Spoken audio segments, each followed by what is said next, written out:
In this evening. We know that we all can see that the ambassador of hope is not in our midst this evening. But I believe that we're going to have a wonderful conversation this evening. I encourage you to pick up your device and share to your friends, share to your loved ones, because I believe that if it's worth listening, it is worth sharing. So share to your friends, share to your loved ones, pick up your device and let's share. I'm just gonna share now. You're gonna share too? Yeah, Okay. yeah. For me, one thing I see happening is leadership, right? And the fact that the ambassador of hope is not here, and he's poured into us, he's mentored us, he's taught us, and we're able to standing. I'll not say feeling because the shoes are really big, so I don't think we're feeling in the shoes, but at least being able to still have it run even when he's occupied with other things. For me, is leadership. A lot of people would just close it off, not have the people, but he's poured into us so much so that we're able to sit here and every time different people come in, you could see that you could see his footprints, his footmarks on their lives, the impact that he's made, the leadership that he's giving. And so again, we're very grateful to the ambassador of hope, your leader's leader, your pastor's pastor, and we're grateful to you for the countless opportunities that you give to us, especially for young people like us, always giving us opportunity around you to learn, to grow, and to flourish. So we're grateful. Yeah, before we move on, if you are in the DMV area, you saw the adverts were coming your way. November 22nd, 9:30 a.m. to 1:30 p.m. Hilton Garden Inn, Woodbridge. Please share if you are in Atlanta and you know somebody in the DMV area, tag the person. You can even register for somebody. Go on go on our app Advanced Life and register. I believe that leadership is resident on the inside of everybody, but we need people, we need leaders to bring this leadership out. So God wants us to maximize our potential. So if you are in the DMV area, and I mean Delaware, Maryland, and Virginia, please register and let's be a part of this wonderful, wonderful meeting. So, what do we have today? So today, I was told to bring up a topic, and last week we had our women's conference at church, and I noticed that when we discussed a certain topic, everyone had questions, everyone wanted to talk, everyone became lively, and that topic was relationships. And relationships is something that affects every single person in life, whether you want to or not. Whether it comes from your parents, whether it's your relationship, whether it's the relationships around you, it affects you. So I wanted to come and open up a forum for us to come and speak and learn and just gain like a host of wealth from this topic. Yeah. I think so long as we live here on this earth, we need somebody. That is why scripture says it is not good for a man to be alone. It's not just a marriage or a kingdom, it's a kingdom thing. We need somebody one way or the other. And I'm in a different, my relationship started in a different era. And yours is also in a different era. So today we are going to try and bring out the best out of these two eras. We were actually discussing earlier today just how different the eras are. You know how, I mean, all basic needs will always be the same in every era, but the ways and the means and the modes to get to them have drastically changed from their era. I won't say what era they're from, but now everything happens at a flick of a wrist. And I'm talking about the phone. Most things happen on the phone. So just even to tackle it from that angle, that would also help as well. Yeah. And like Mommy said, I believe that relationships are very, very important. And that's because, we we, like Mommy said, we're built not to live in isolation. I think that one of the things that our generation fails to understand is that there's a difference between isolation and solitude. For most of us, when we're looking for solitude, we go into isolation.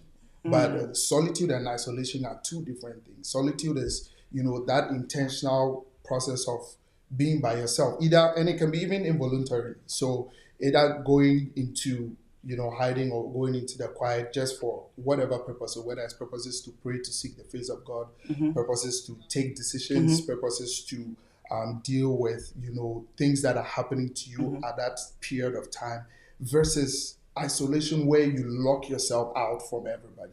So I always say that when you're in solitude, one of the things is that there are still people that are able to reach you, because you are seeking advice, because they are praying for you, because you are accountable to them, or they are responsible for you, versus where you see people, especially in our generation, where they just go into isolation and you don't hear from them, they don't say anything, they don't want to talk to anybody because of what they're going through. But relationships are very, very important because it forms, the very fabric of our existence as human beings. Like Mommy said, the first bad thing was for man not to be alone.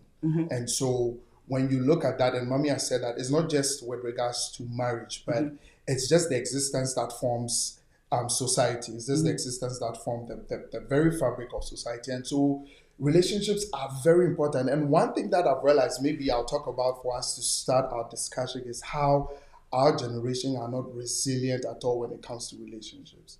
Like, you hardly find people who Why are you shaking your head? Because this is what we were saying earlier. Yeah, because you hardly find people who have been friends for a longer period of time. And we look at things that actually break relationships, friendships, and everything, and they are very flimsy. Like, someone doesn't show up to your birthday party, and then you cancel them and say, oh, you didn't come to my birthday party, that is it, I don't want to be friends with you. And people who have been friends for 5 years, 10 years, will just get up one day and say, I don't want to talk to you, or I don't want to have anything to do with you because of this thing, which could be easily solved.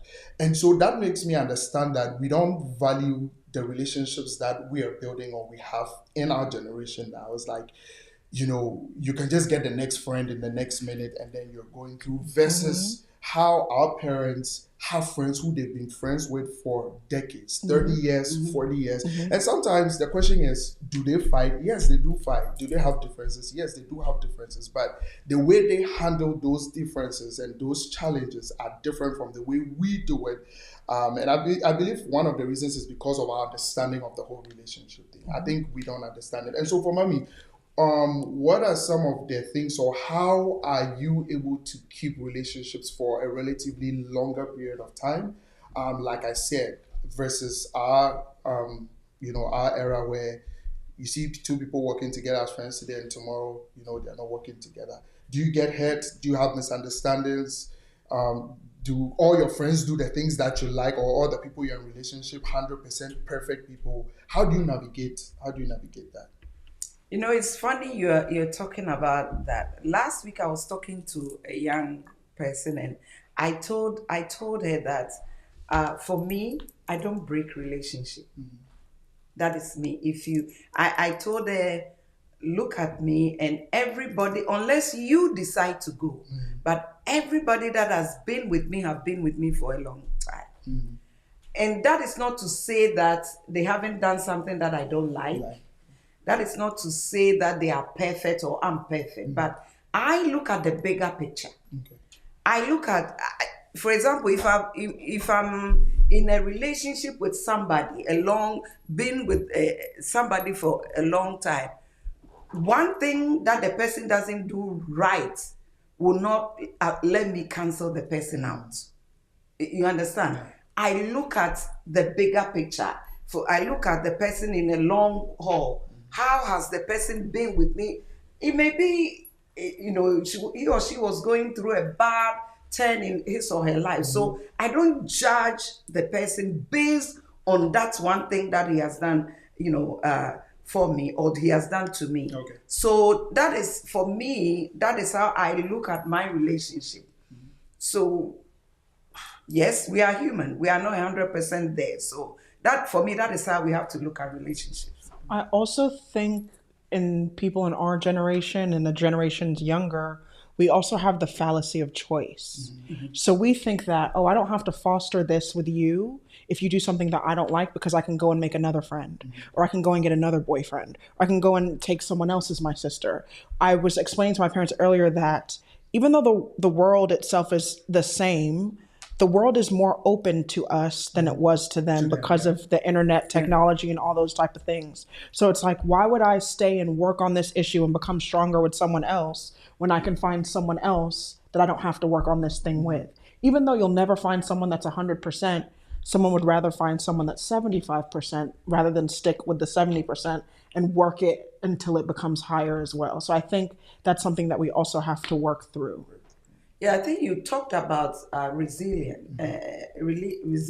and I think that for me, the our generation and your generation, that resilience, it's a bit lacking. It's a bit lacking in, and but we need it in life. If you don't have it, especially like you talked about, social media, AI generation, and all that.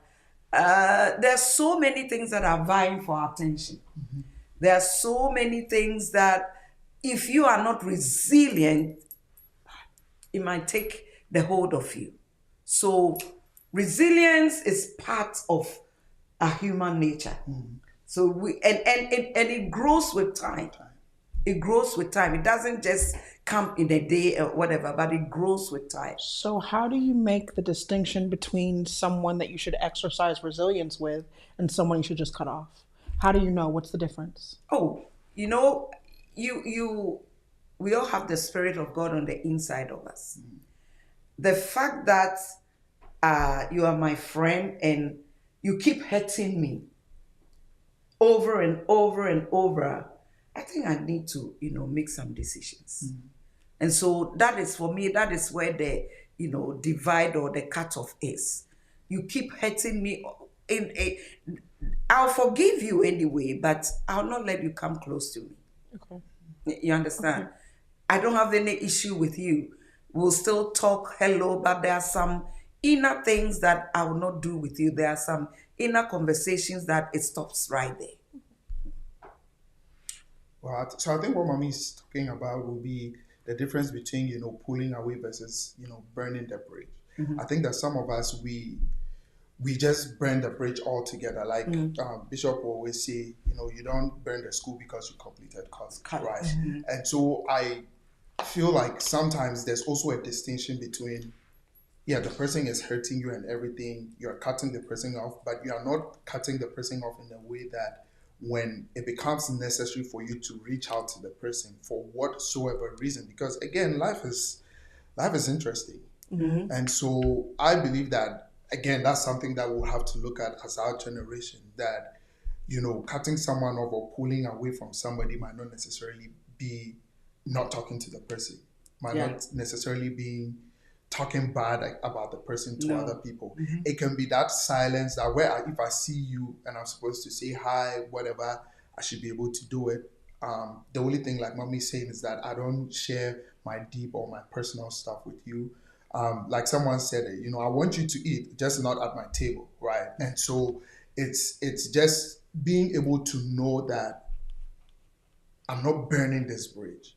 If push comes to shove and I have to, and sometimes it's funny even when it comes to like the church setting, because there are people in church who don't talk to each other, and I'm like, okay, so if I'm not talking to you and Bishop has to send me to ask you to do something, or Bishop has to ask me to do something, then how does that work? That's a perfect example. But it should be such a way that we are not friends, but if we have to work to advance the kingdom, we should be able to. Definitely. I think I agree. If we have to work to advance the kingdom, we must be able to do it. So are you both saying that there's never going to be a point where you cut someone off and you don't talk to them? Are you saying that it should never come to that point? No, Mommy said something. So Mommy said for her, she will not, sometimes people are not able to take the back seat. And so it's like, it's something I see a lot, that I don't have a problem with people. I mean, that doesn't mean people don't have problems with me, right? But as far as I'm concerned, like the Bible says, as much as life within you, live at peace with Peaceable with all everybody. men, right? So you're trying to do that, but you are given that peace. As to whether the person receives the peace or not, is not. It doesn't lie Entirely in up your to- power. yes. So you might get to a point where you're just taking that backbench and the person cannot take it, and all they'll do is that they will now actually exit completely, and they'll decide that when you try to reach out to them, they will not respond. When you see them and you say hi, they will not respond, and all of that. So definitely can come to that point, but mommy's main point was that it won't come from her as far as the relationship is concerned. She will take the necessary steps to make sure that you are not in the inner circle of her life, and if you can't take that and you want to completely walk away, that will be up to you. So before we continue, I just want to stand in for the ambassador of hope. Oh, yeah. Good evening, Honorable Nana Nimo. I see Nana Yaboy. Good evening, Nana. Good evening. How are you doing? Kadeen is on the line. Yvonne Hotto. Good evening, Yvonne. How are you doing? Pastor Rosemary, Rose Queen is on watching us all the way from Tennessee. Of course, the ambassador of hope himself is watching us. God bless you. Thank you so much for giving us the opportunity to, stand in your place this evening. And I encourage you once again to share. We're having a conversation. So if you have any questions, you can drop in, you can send it, and we'll endeavor to, answer it for you.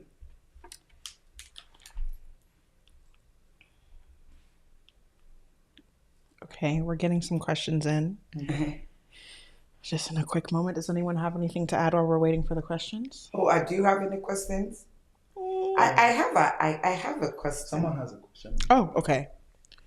It says, for the younger generation, what is one thing you wish the older generation understood about relationships today? You go first since I read the question. Well, I think that you said it from the beginning. The basic underlying factor will be to understand that our times are different from theirs. And so, in your time, you didn't have classification of friends, right? I heard something last week someone saying that someone is their social media cousin or their social media brother. Like, people have relationships with people they've not seen before, right? And so our times are completely different. And that also puts us into a position where sometimes it becomes even difficult to decipher who our friends are, because the word friend in our context today has also, lost its actual meaning. Like, you meet someone today and the next moment you're talking to somebody and you're like, I have a friend. Meanwhile, you probably, and for guys, it's even worse because sometimes we don't even know the person's name. Like, guys can have relationships with people for a relatively longer period of time and we don't know the person's name because we go with the hi, hey, Charlie, bro, and all of that. And so those are some of the the nuances when it comes to relationships today. And it even trickles into like romantic relationships where we meet people and the person is beautiful, everything, and then you're just in a rush to go into something solid with a person just because of what you're seeing or just because of what you're thinking without actually even taking the time. I remember I was talking to one of the young guys at church, and their whole thing is that if they don't if they don't mark their territory early, they feel like they're competing with a lot of people. So it's like by the time you are trying to get to know the person and going through that whole process, someone is also crisscrossing. So it's our generation, is our timelines and everything is entirely different. That's so interesting that you say that, because I'm starting to see men take a long time to mark their territories now, because nowadays we have this whole thing called talking. So it's like we're not. What does it mean? See, so it's not like your boyfriend and girlfriend, but it's like you're getting to know each other, but like on a step above that. You know what I'm saying? So it's like if I'm talking to someone, I can't talk to other people, but you're not my boyfriend either. So it's like you have the possession of me, but none of the responsibility. So we also have to deal with that as well. So it's like I've seen people be in talking stages for a year or talking stages for 18 months. And it's like, what do you need? What do you need 18 months to talk to me for you to know that you want to I be think with it's me? way too long. Yes. Talking, I don't know whether in our time That was tough. we called it, is it courtship or dating? Is it the same? No, because I'm courtship, just- you get married at the end of it. Wait. At the end of talking, you date. Yeah, so our processes have also become longer than yours. Yes. So you meet someone, you like the person. Once you make your intentions, you are like courting to marry. But ours is now friendship. Then you move into talking. Then you move into dating. Then you move into courtship. And Yes, then even the is the courtship still the same as the proposal stage, or that's another stage? Because the fiancé stage. That's what I'm saying. The courtship is like you're not necessarily fiancés yet, but it's like, that's what you two want. Then you get proposed to, then you become the spouse. Yes. So it's a lot. I'm like, dating in this day and age. So for me, I don't know, but I think the talking stage shouldn't be long. I personally, why should you talk for over 1 year? I think 3 months. Yeah, I believe it. 3 months, you should. And I think you said it, you've heard it several times. We say that you go as far as your team, not your dream. And I personally feel that a lot of people don't look at relationship in that way. For me, I see relationship as purpose for God, because whoever you marry must be able to help you bring out the best that God has deposited on the inside of you. So if you married somebody and whatever is deposited on the inside of you dies, so your team is very, very important. But I believe that the 3 months, the talking stage, you shouldn't go over 3 months. I don't know why it's You long. hear that? Maybe Over you 3 can months? Tell me, Okay. You can tell me why. And I maybe they have a lot of women to pick from. That's why. That's what I'm saying. It's the choice. Nobody ever wants to stick with anything because it's like, oh, if I could pick this one, but then this one, then this one, then this one. Like in our day and age, but then at your generation, it's you generally date people that you see, or you go to church with, or you go to school with, that you, or someone that grew up down the street, someone that you know. Today's day and age, I could date someone in India tomorrow easily because I picked up my phone, Yeah. So that's that as well. And then you made a statement about how people can't classify friends. And I agree. And I wanted to add, and I think that's also a social media thing, because nowadays you can feel like someone's your friend even though you haven't talked to them in 3 years. It's like you can meet someone once, twice, and you add them on Instagram, and then now you see them all of the time. You become familiar with them. They're part of your rotation, and you don't know that person. It's just from social media. So that I agree with your point as well. But is that a true friend? I mean, because it's like if someone's always sliding up on your stories and they talk and they get to know, then you add them in your close friends and things like that. Yeah, so, Mommy, that's all we're saying, that one of the things is that our time and our definitions and everything is completely different, because someone will regard them as true friends because, like, if let's say if they live in Georgia, they're going to Houston, you will know because they'll post it on social media. If there's something happening, you will know. So it's like, even though the person is not telling you that I'm going to Houston, when you meet them the next time, you can ask them, "Oh, how was Houston?" It's like, "Oh, how'd you know?" I follow exactly. So that whole aspect makes it very, and it's a thing. Like, those social media brother, social media cousin, those things, it's a thing. Like, people actually are big on it, and they probably haven't spoken to the people before, they've not met before, but they follow them religiously. Yeah, I remember. Sorry to cut you.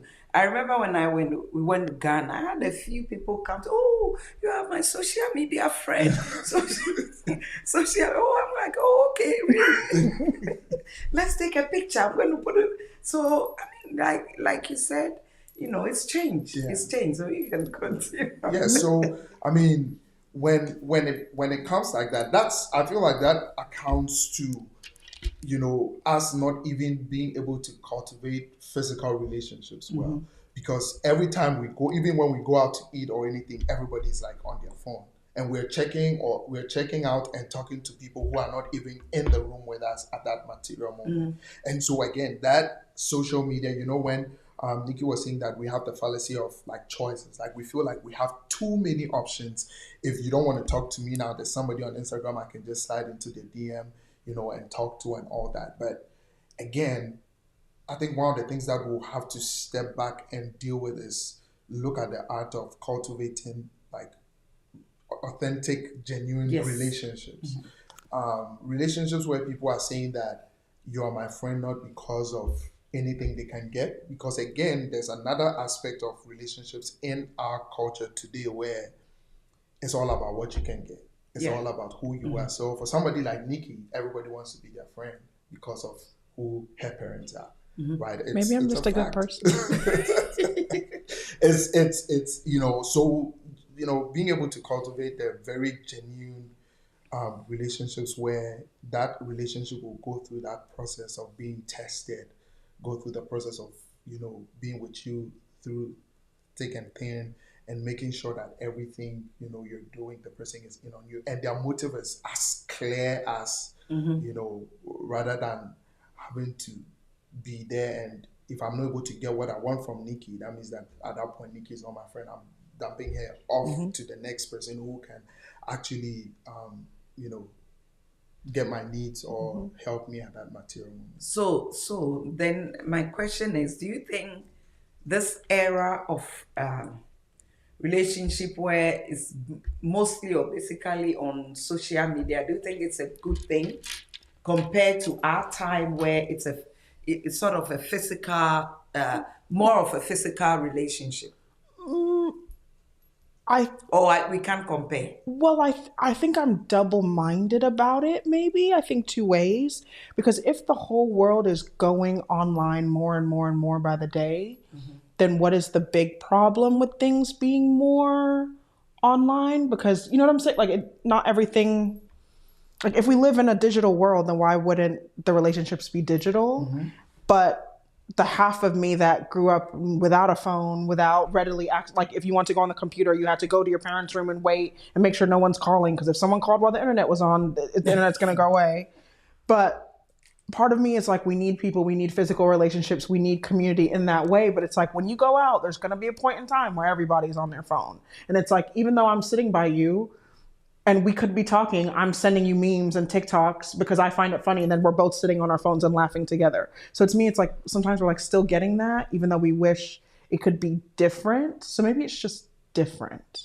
Yeah, because you get so used to a phone in such a way that, like you said, you're sitting by the person, but you are texting to the person. Yeah. Which I think is not a good thing. Yeah. So I think that for me, like everything, it has its pros and cons. Yes. The positive side is that if I have a relationship with you and you move from here to, let's say, Texas or Virginia, it doesn't stop our friendship. We can still, get on the phone. We can still do FaceTime. We can still react to each other's, stuff on social media.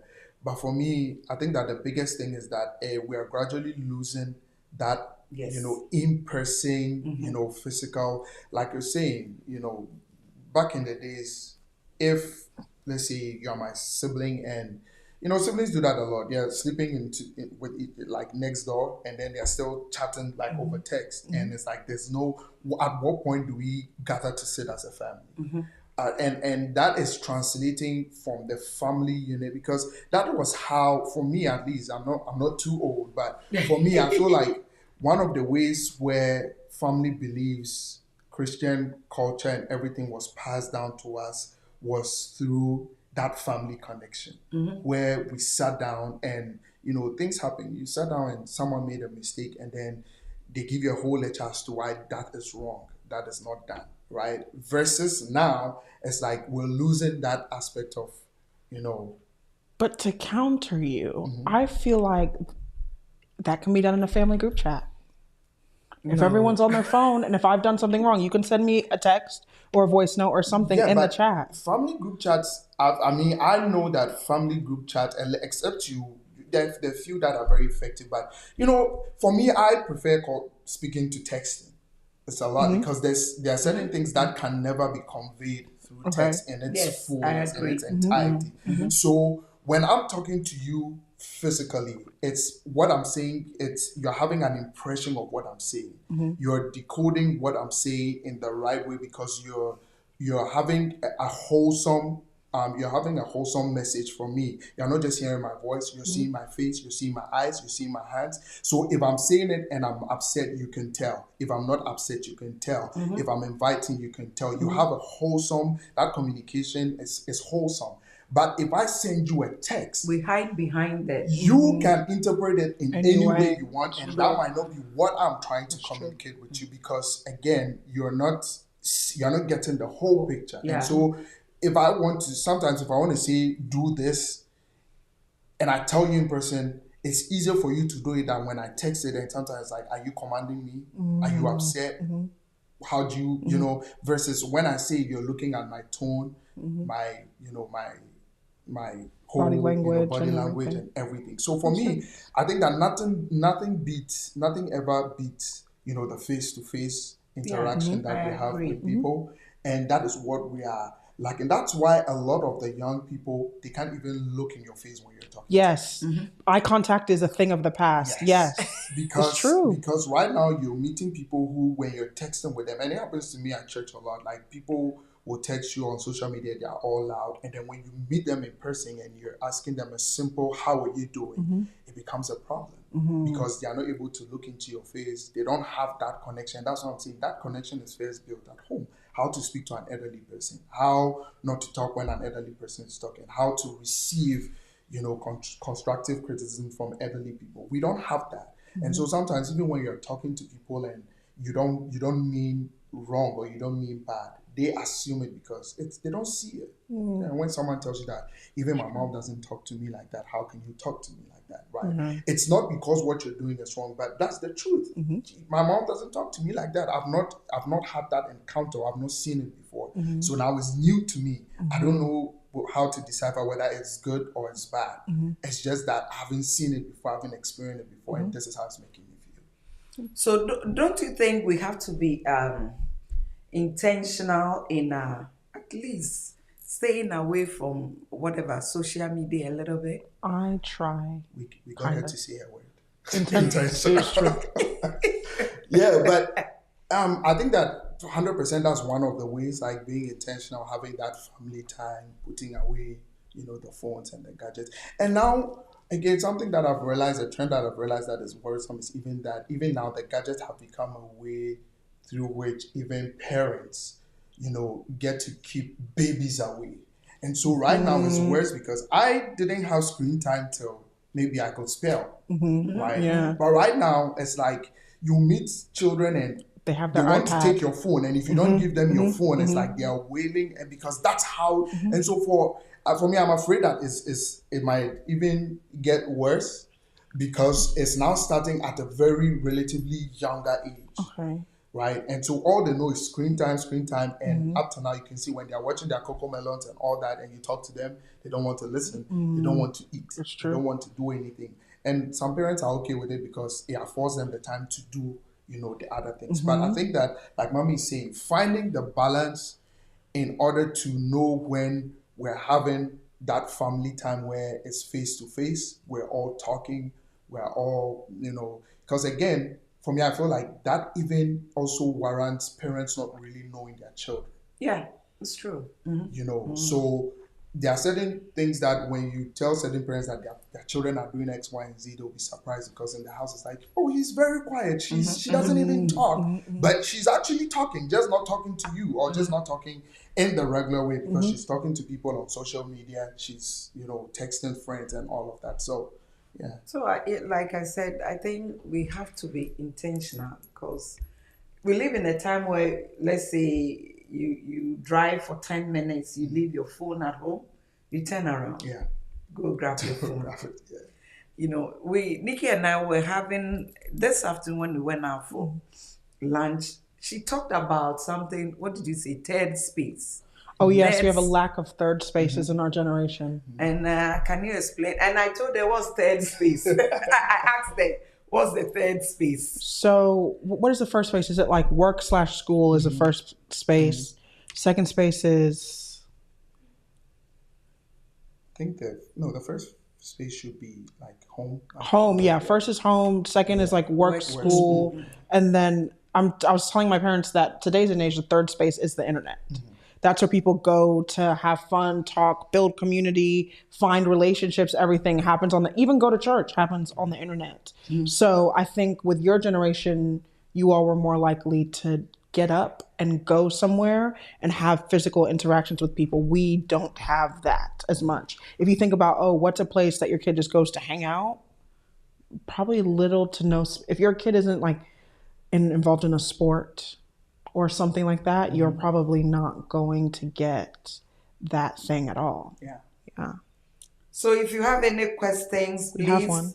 Okay, yes. We have a question. Somebody said before Nanaya said this talking thing sounds really tiring. It is tiring. Why is it tiring? Because why would I want to sit and entertain a man that isn't sure about me? From what I've seen, I've learned in life, if a man is sure, he's going to be sure from the very beginning or very close to the beginning. That's why I think that by 3 months, you should be certain that this is what I want, this is what I don't want. But you can't talk for 1 year. Oh, yeah. No, but I've seen 18 months. Yeah. Okay, so we have a question and someone says, can love survive without shared values in this generation? Can love survive without shared values? You are in this generation, so you tell me. Well, I think that it's going to be hard. That is because I've grown to understand that. In every relationship, love is not enough.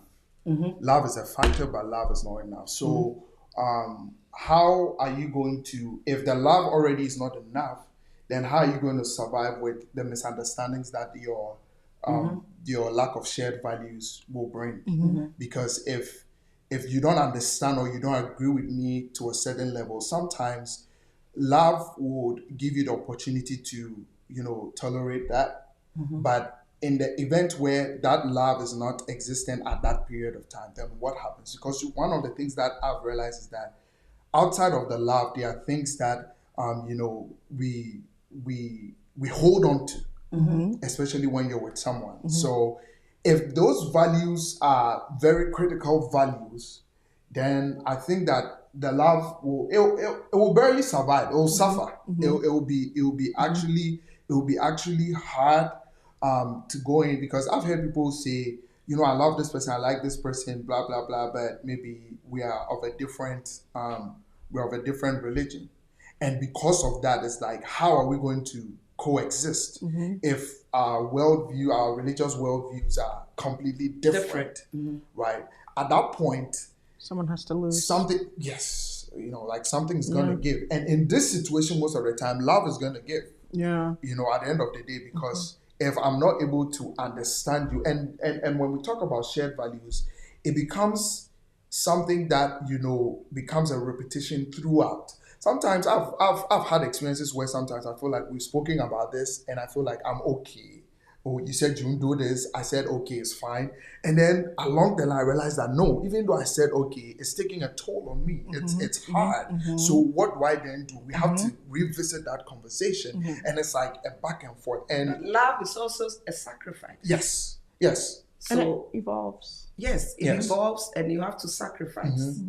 So there are some times that you have to sacrifice for the person you are living with, for the sake of peace.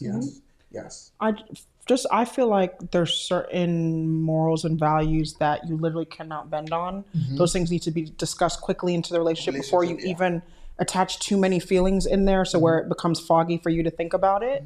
And I think there are certain things that you can have, but it's like they can not necessarily, it's not something that's make or break. It's something that we've decided that we're just going to work on it, because my mom always says the same person the person you're with now may not be the same person that you're with then. Yeah. And you have to give people the space and time to grow. Because even if you think how you thought about something 2 years ago is the same how you think about it now. So why not give that grace to somebody else as well? Yeah. Okay, we have another question. And this question is for you and I, Vaglis. It says, your parents raised you in one era, and now you're young adults living in an entirely different era. Some aspects of character building seem to be fading away in our tech crazy world. What are some things you would do differently in raising your children in your era? You just got married. So. You know, it's and you know, it's something I've been thinking about. You know, it's something I've been thinking about because truth be told, it's difficult. It's hard because you're looking at the influx of things that we didn't have. Now, sometimes my quick or my shortcut answer is that you ship them back to Africa so that, you know, but even Africa is different. But, yes, but I think that having your own pattern, especially with your partner, agreeing, you know, one of the things that I've realized is that a lot of things are left not discussed. And so one of the things that I want to do differently is that I want to have that intentional conversation with my spouse to come up with, you know, ways we want to raise the child, right? For instance, we already know who's going to teach homework because mom is going to teach homework, right? Mm-hmm. But we're trying to, you know, talk about this like intentionally and have a way we don't want to leave raising of the child to chance. Mm-hmm. So it's not about just giving birth to the child, but raising the child. Even when it comes to the local language, we've had discussions. How do we want to integrate the local language into the home so that the child can, you know, understand the local language? How are we going to do maybe no screen time till a certain age? No this, you know, to a certain age. Introduce or bring them around, you know, the grandmothers who also do their own work of instilling that kind of discipline at that time.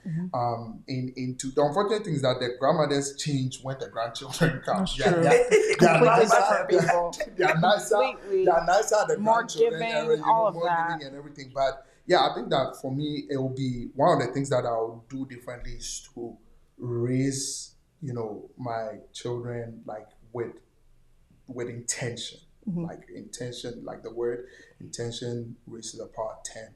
That is something that we're talking about, and we are actually, you know, hoping to be able to live by it. I think that. Yeah. And you?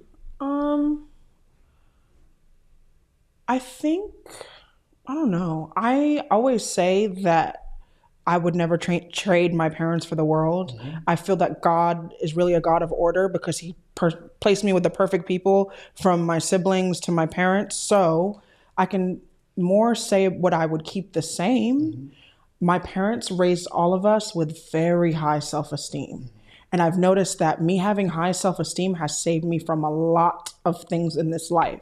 I look at people's situations and I'm like, I don't even know how you can even do that, be there, think this. But I guess some people's parents didn't raise them to think that they can do whatever they want to do. There's never been anything in this life that I've brought to my parents and I've said, I want to do this. My parents have been like, no, you can't. Even if it's something, if I told my mom tomorrow, I'm like, I think I want to sprout wings and fly.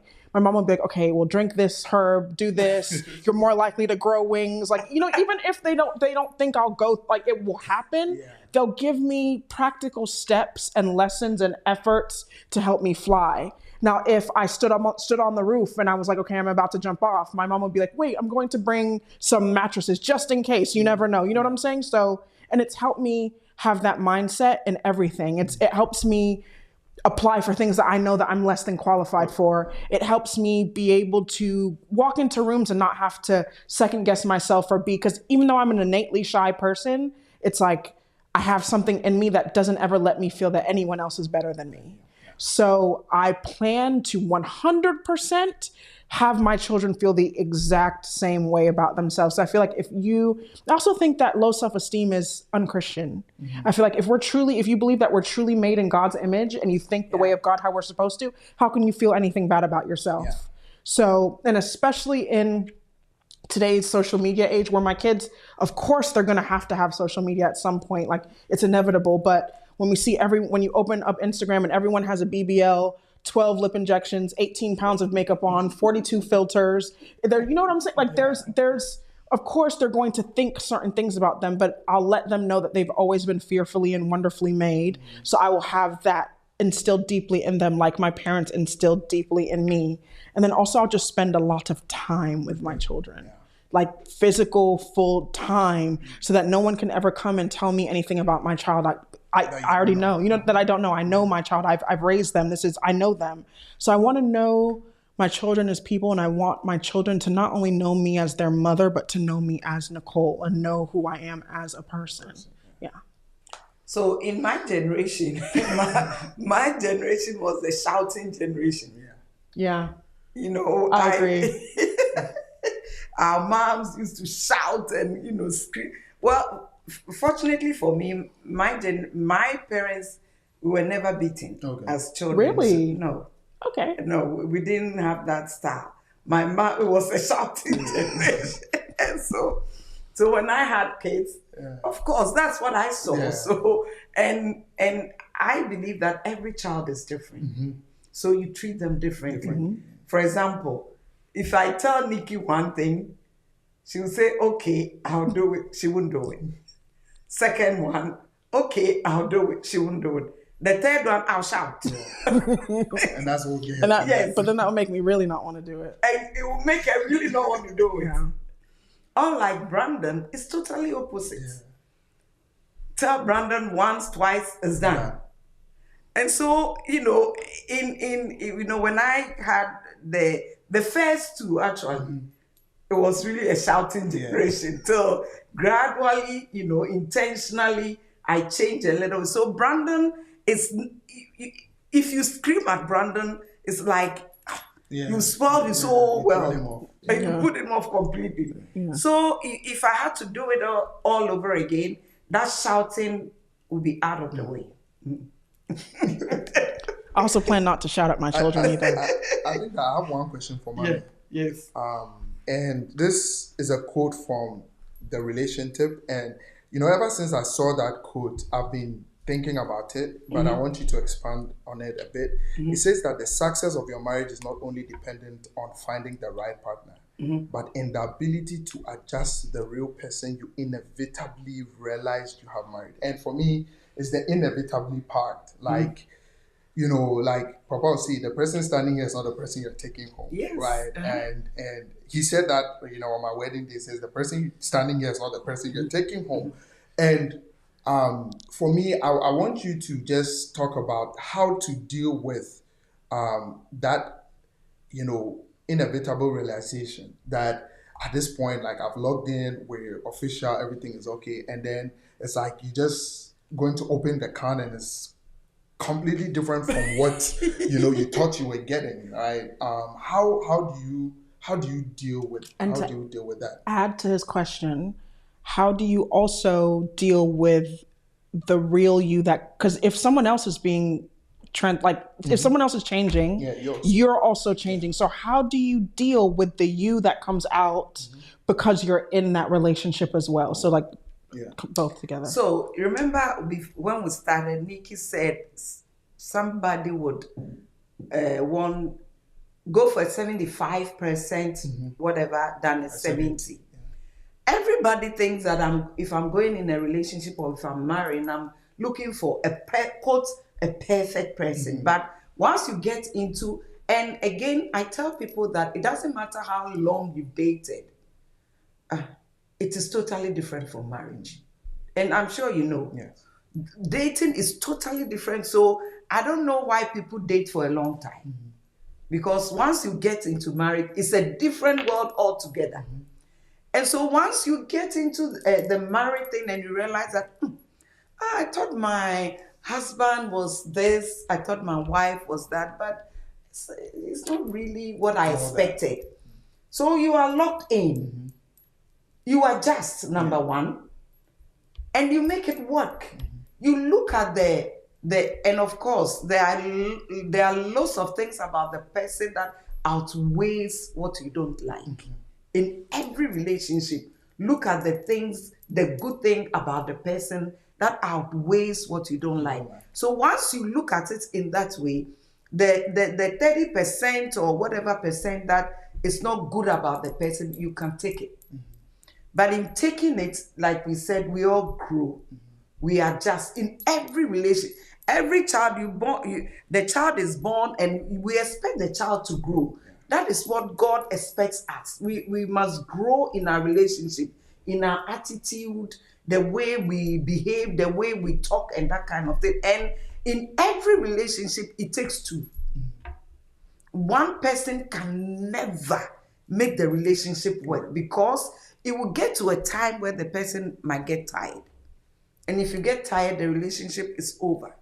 And so if I'm working on myself and you are working on yourself, together it makes the relationship grow. Yeah. We adjust.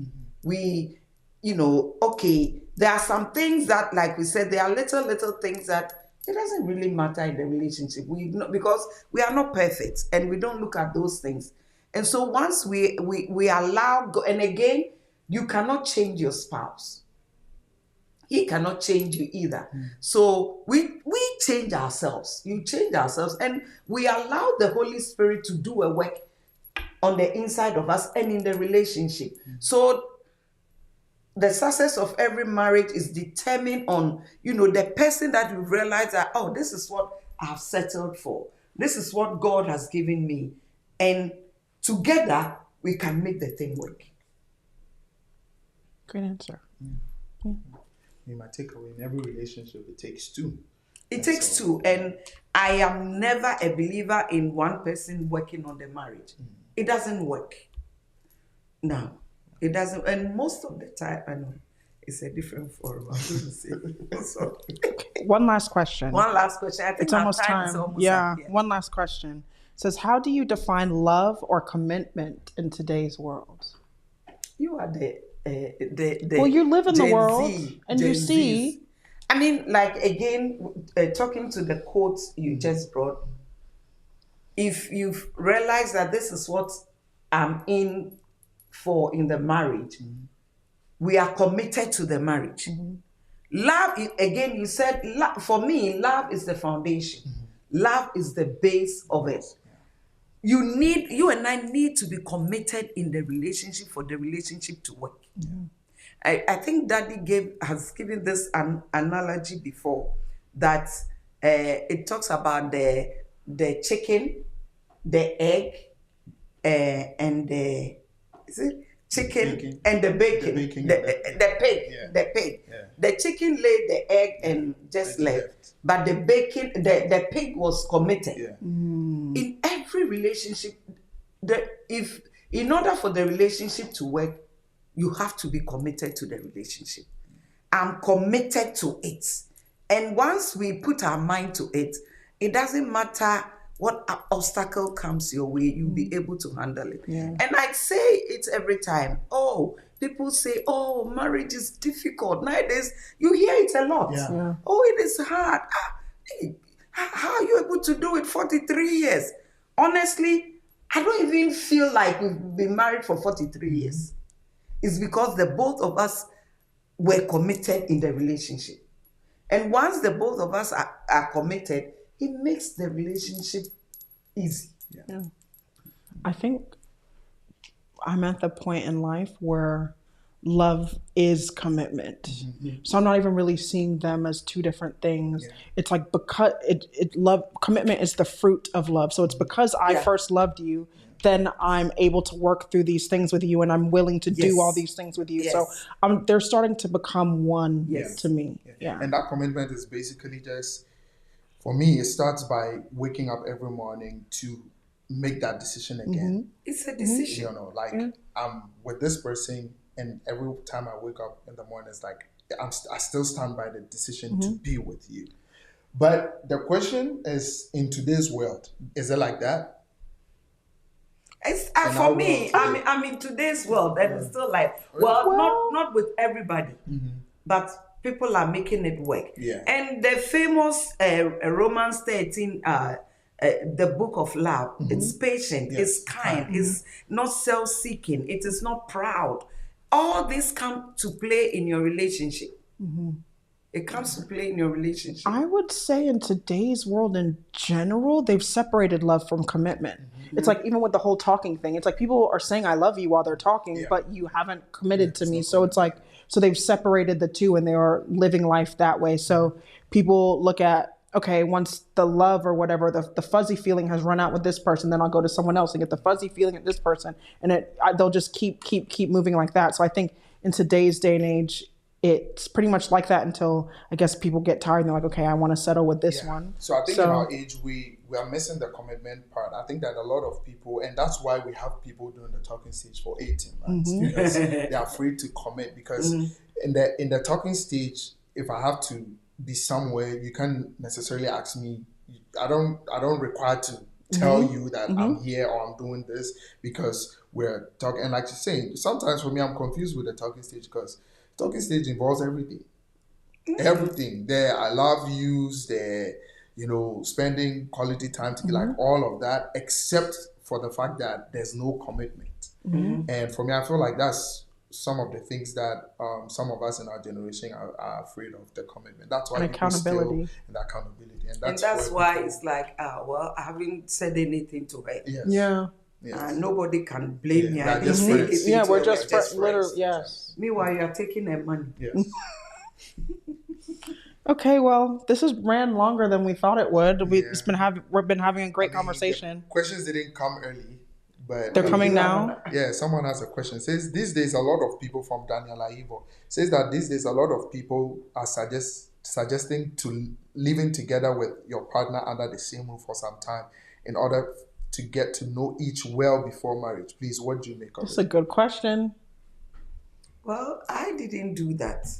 So he said these days. So tell me why. We are in a different era. So he's asking, what do I make of it? I think that, what do you make of it? I think that what I make from it is, I go back to your quote, that I think that there's something about marriage or there's something about the commitment bit that changes everything. Yeah. So even though you are living under the person and you are not married, and with my experience, like the whole married thing, like once you finish, the person and everything, but once you go through that process of like officially, it changes everything. It changes everything. It changes everything. And so people do that under the guise of trying to know, but how well can you even know the person with that relatively period of time? So for me, I don't think that it's enough justification. No. Knowing the person is enough justification. And I'm speaking from a woman's point of view. I would never do that. I would never allow my daughter to do that. Why? Because once the person moves in, chances are that there will not be any marriage. Where is your worth as a child of God? Where is your worth? And so you have to put a price on yourself. Because I've seen people that have done it, and then before you realize, baby number 1, baby number 2, baby number 3. I mean, you've given it to him for free. He's not going to commit to you anymore. So I think, especially if you're a woman, don't allow yourself to be put into that position. Have some self-worth, have some dignity. Put a price on your life. And every man wants a woman that has a price on their life. Because the chances are that they will even bypass you and look for another person. I agree. I know. Is that the last question? Yes. Okay. So remind them about DMV. Yes. So Maximize is November 22nd. Yes. In the DMV area. Please come and join us. We're going to go ahead and put the flyer on the screen. The 22nd of November from 9:30 a.m. to 1:30 p.m. at the Hilton Garden Inn, Woodbridge. The address is 2500 Nabisco Common Place, Woodbridge, Virginia, 22191. The cost is $100, which is not much if you compare it to the knowledge and the wisdom that you are going to gain. So again, Maximize DMV. On the church Advanced Life app. Yes, the Advanced Life app is there for you to register, and we would love to have you. Even if you're not in the DMV area and you can come and support, we would love to have you. God bless you. So what's your final thoughts today? My thoughts are pretty much the same as I came. I just know that we kind of have to be, not to steal your word, but be more intentional with how we move and navigate in this world, especially when everything is so social media based, technology based, and everything. And just because you can connect with someone technologically doesn't mean that always needs to be your option. Yeah. I mean, same, like just being intentional with cultivating our relationships and also, the commitment bit of being able to not just, love on the or build relationship at the superficial level, but, putting in a lot of commitment in order to make it solid. And also learning that every relationship takes two. Yes, it takes two. And again, the word is being intentional. Even intentional in setting your phone aside for an hour, 30 minutes, just to have a, face-to-face conversation with somebody. Because we live in a world now that if you're not careful, there will not be any mental fortitude as children of God. So it's important that we, learn to do that and to take care of ourselves in Christ. God richly bless you. God bless you. Thank you God for bless you. joining So us. next week, hopefully, Ambassador of Hope himself will come. you. Thank you. Thank you for tuning in. Bye-bye. Bye. Bye.